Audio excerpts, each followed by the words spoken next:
మన ప్రభువును రక్షకుడైన యేసుక్రీస్తు పరిశుద్ధ నామమున ఈరోజు సంగతి దాన్ని వెళ్ళారా మరోదే కాల్పాము దేవుని వాక్యాన్ని ధ్యానిస్తాముగా ప్రార్థన చేస్తున్నాం. ప్రార్థన కృపగల తండ్రి దయగలమైన సేని బంగారు పదాలకు లెక్కలేని వందనాలు స్థుతులు స్తోత్రములు ధరించిన రాత్రి అంతా నిరేకల చాటును కాచి కాపాడి సంరక్షించింది.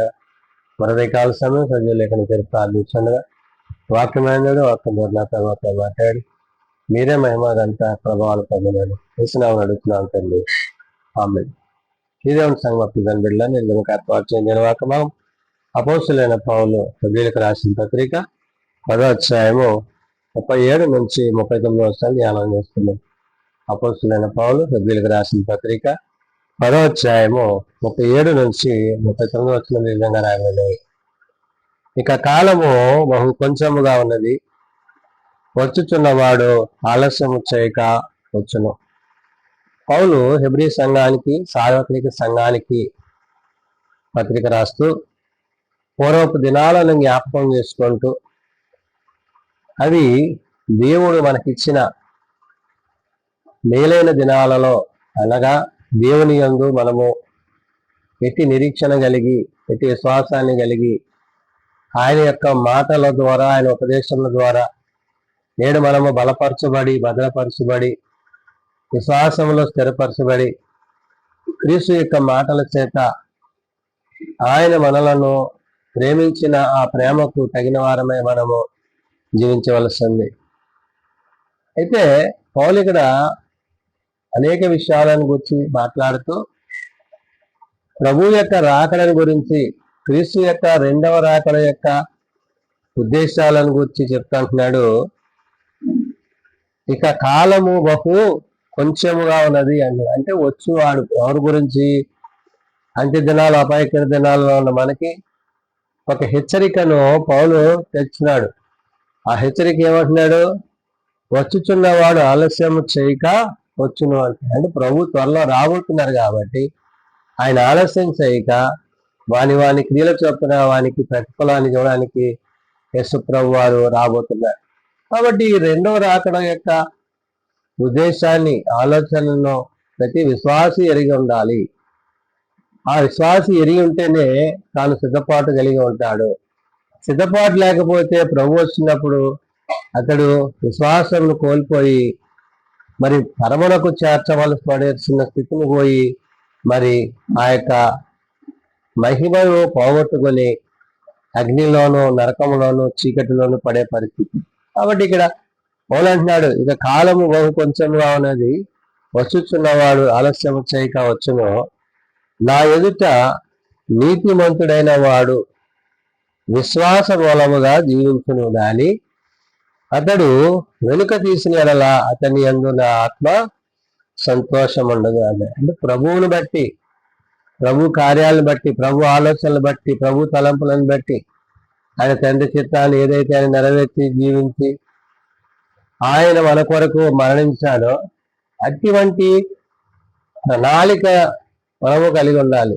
తండ్రి పట్ల కుమారుని ప్రణాళిక ఏమైందంటే తండ్రి చిత్తాన్ని జరిగించడానికి ఆయన సమస్తాన్ని విడిచి ఆ పరిశుద్ధమైన స్థలాన్ని విడిచి ఆ ఉన్నతమైన స్థలాన్ని విడిచి కేవలం మానవులమైన భూమి మీద ఉన్న మన కొరకు ఆయన పరము నుండి ఇక్కడికి రావడం జరిగింది. ఎందుకని మనలో ఉన్న పాపాన్ని తొలగించి మనల్ని రక్షించి మనలను అది రాజ్యానికి వారసులుగా చేయడానికి. కాబట్టి ఇక్కడ పౌలు అంటున్న మాట, నా ఎదుట నీతిమంతుడైన వాడు విశ్వాస మూలముగా జీవించాడు. ప్రభు ఎదుట నీతిమంతుడైన వాడే తప్ప మరి ఎవడు కూడా ఆయన ఎదుట నివసించలేని పరిస్థితులు ఉన్నాయి. కాబట్టి ప్రభు యొక్క నివసించే వారిగా మనం విశ్వాసంలో కట్టబడాలి అనే విషయాన్ని చెప్తున్నాడు.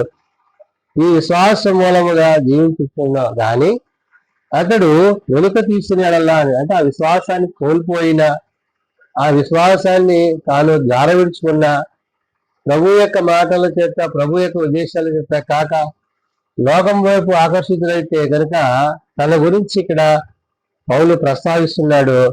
అతడు వెనుక తీసినాడలా అతని యందు నా ఆత్మకు సంతోషం ఉండదు అన్నాడు. నా ఆత్మకు ఆత్మతో సత్యముతో మనం ఆయనను ఆరాధిస్తున్నాము.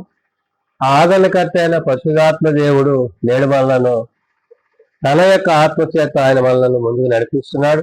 కాబట్టి మనము ఏ ఆత్మనైతే కలిగి ఉన్నామో ఆ ఆత్మ మనలను నిత్యరాజ్యానికి తీసుకునేది లేదు.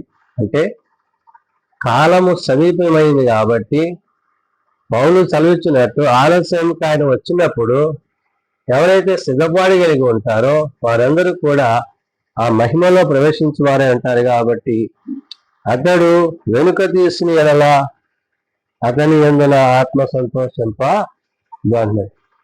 సంతోషం ఉండే ఆత్మ అంటే ఏమవుతుంది? దుఃఖపరమైన పరిస్థితులు అతడు ఎదుర్కోవాల్సిన పరిస్థితిని పౌలు అక్కడ ప్రస్తావన చేస్తున్నాడు. అయితే మనము నశించుటకు వెనుక తీయువారము కాము గాని ఆత్మను రక్షించుకున్నటకు విశ్వాసము కలిగిన వారమై ఉన్నాము.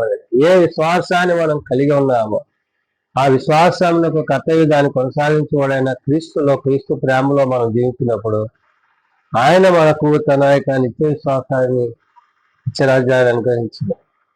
కాబట్టి విశ్వాస పోరాటంలో ఈ లోకంలో మనం జీవిస్తున్నప్పుడు మనకు ఎదురయ్యే అనేకమైన ఇరుకులు, ఇబ్బందులు, శోధనలు, వీటన్నిటిలో కూడా దేవుడు మనకి తోడై ఉంటే విజయాన్ని ఆయన మనకి అనుగ్రహిస్తాడు. కాబట్టి మరి పైరున్న వాటి యందు, పర సంబంధమైన వాటి యందు మనము మనస్సు కలిగిన వారమే, భూ సంబంధమైన వాటి ఎందు గాక, ఇహలోక సంబంధమైన వాటి ఎందు గాక, ఆత్మ యందును సత్యమునందును క్రీస్తు యొక్క ప్రేమ యందును మనం నిలిచిన వారమైతే మనము ఆ విషయాలలో ఆయనతో పారిభాగస్తులం కాగలం. కాబట్టి ఇక్కడ పౌలు చెప్తున్న మాట, అయితే మనము నశించుటకు వెనుక తీయువారము కాము గాని ఆత్మను రక్షించుకుంటే ఏంటి?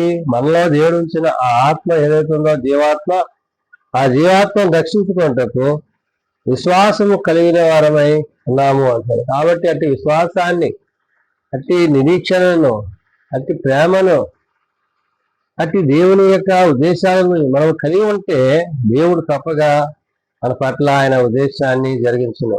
అందునే ఏది దేవుని చిత్తమో ఏది దేవుని చిత్తమో కాదో ఎరిగి వాక్యానుసారంగా నడుచుకుంటూ మరి పూర్వపు దినాలను జ్ఞాపకం చేసుకున్నాము అని పౌలు ఏదైతే హెబ్రీ సంఘానికి తెలియజేశాడో, నేడు తాను ఆయన రాబోతున్న ఆయన రాకడను గురించి, ఆయన రెండో రాకడను గురించిన సిద్ధపాటు మనం కలిగి ఉన్నప్పుడు తప్పక మనము ఆయన మన యందు సదాకాలం జీవితం వారు ఉంటాము.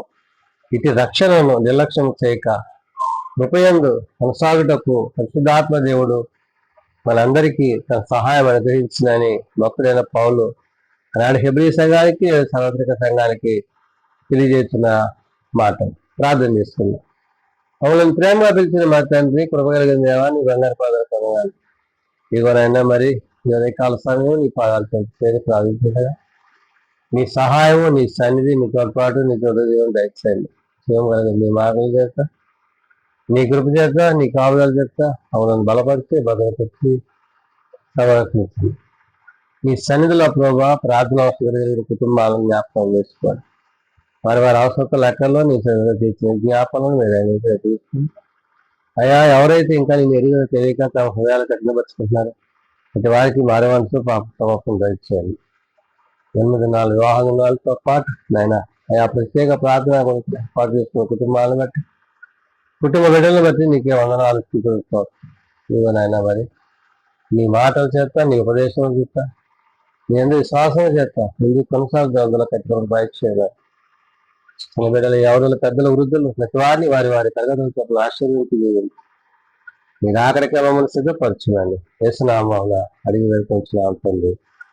ఆమె పరలోకి బంధుని మాట్లాడి నీ నామం పరిశుద్ధపరచుగా, నీ రాజ్యం వచ్చుగాక, నీ